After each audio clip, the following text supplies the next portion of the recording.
শরীরটা খুব ম্যাজম্যাজ করছে। যাই, একটা গরু নয় ছাগল যাও কিছু ধরে নিয়ে আসি। না, কালকে ছাগল খেয়েছিলাম, আজকে এক ছাগল ধরবো না, আজকে একটা গরু ধরে নিয়ে আসি।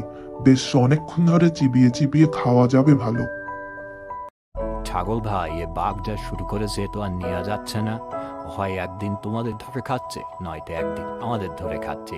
ও তো মনে হচ্ছে আমাদের দুজনের বংশ একেবারে নির্বংশ করেই ছাড়বে। হ্যাঁ গরু ভাই, ঠিক বলেছো। কি করি বলো তো? এর জন্য তো একটা বিহিত করা দরকার। তুমি একটা বুদ্ধি বার করো, কি করা যায়? ছাগল ভাই, আমার মাথায় একটা বুদ্ধি এসেছে। চলো তো আমরা একবার শিয়াল মামার কাছে গিয়েই বলি। ওনার যা বুদ্ধি, আমার মনে হয় উনি একটা অবশ্যই এর বিহিত করতে পারবে। হ্যাঁ গরু ভাই, ঠিক কথা বলেছো, চলো যাই। শীতের দুপুরে ভাত খেয়ে রৌদ্রে বসার আমেজটাই আলাদা।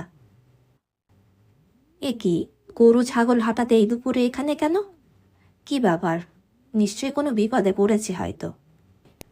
কিরে, কি হলো রে, হঠাৎ আমার এখানে এলি? নিশ্চয়ই কোনো দরকারে পড়েছিস মনে হয়। শিয়াল মাসি, গরুর অত্যাচার যে আমরা আর নিতে পারছি না। একদিন আমার একদিন ছাগলের, শুধু ধরে ধরে খেয়ে নিচ্ছে। না, বাঘের এই অত্যাচার তো আর নেওয়া যাচ্ছে না, সব তো শুনলাম। দাঁড়া, এর একটা বিহিত করতে হবে, আমাকে একটু ভালো করে ভাবতে দে। শোন, কালকে যে জঙ্গলের বড় পুকুর আছে, ওই পুকুরে সকালের দিকে বাঘ আসি, ওখানে তোরা দুজন আয়, তারপর দেখছি কি করা যায়। গরু ভাই, আমার কিন্তু খুব ভয় করছে। বাঘের কি ব্যবস্থা যে শিয়াল মাসি করবে তার ঠিক নেই, আর শিয়াল মাসি তো এখনো আসেনি। ওই তো শিয়াল মাসি আসছে। যাকগে। শোন গরু, তুই বাড়ি যা, তোর এখানে এখন দরকার নেই। আমি হাতি আর ঘোড়ার বলে রেখে দিয়েছি, ওরা ঠিক টাইম মতন চলে আসবে। আর ছাগল, তুই পুকুরের ধারে এমনভাবে দাঁড়িয়ে থাকবি যেন তুই পড়ে যাচ্ছিস। বাঘ তোর ধরতে আসবে যেই, আর আমরা ওর ব্যবস্থাটা সেই করে দেবো। ও মাসি গো, আমি পারবো না। ওই বাঘ যদি আমার ধরে নেয় আমি মরে যাব। আমি পারবো না কোনো মতে।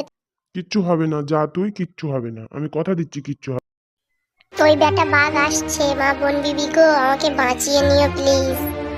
এই তো ছাগল বেটাকে পেয়েছি। আজ এই ছাগলটাকেই চিবিয়ে খাবো, গরু তো পেলাম না। দাঁড়া।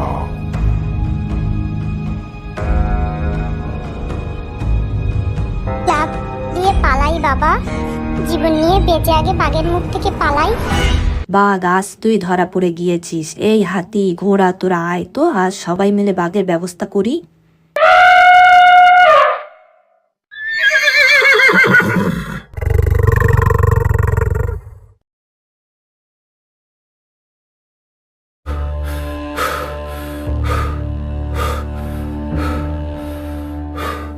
জীবন নিয়ে আজ কোনো প্রকারে বেঁচে ফিরেছি বাবা। প্রায় আজকে ওদের হাতে মরাই করছিলাম, কষ্ট হয়ে গিয়েছে।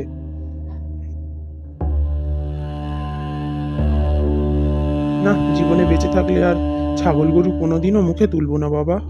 এই ছোট ছোট পাখি, একটু ঘাস পাতা, এইসব খেয়েই জীবন ধারণ করবো না। এই ছাগল, তুই তো চলে এলি, এখনো শিয়াল মাসি আসছে না কেন বলতো? বাঘ কি শিয়াল মাসিদের ধরে খেয়ে ফেললো না কি হলো? কিছু তো বুঝতেই পারছি না। ওই তো শিয়াল মাসি চলে এসছে। ওই তো গরু দেখ। ওরে, তোরা আমাকে নিয়ে চিন্তা করিস না, আজকে বাঘের এমন শিক্ষা দিয়েছি, বাঘ জীবনে বেঁচে থাকলে আর গরু আর ছাগল কোনোদিন মুখে তুলবে না।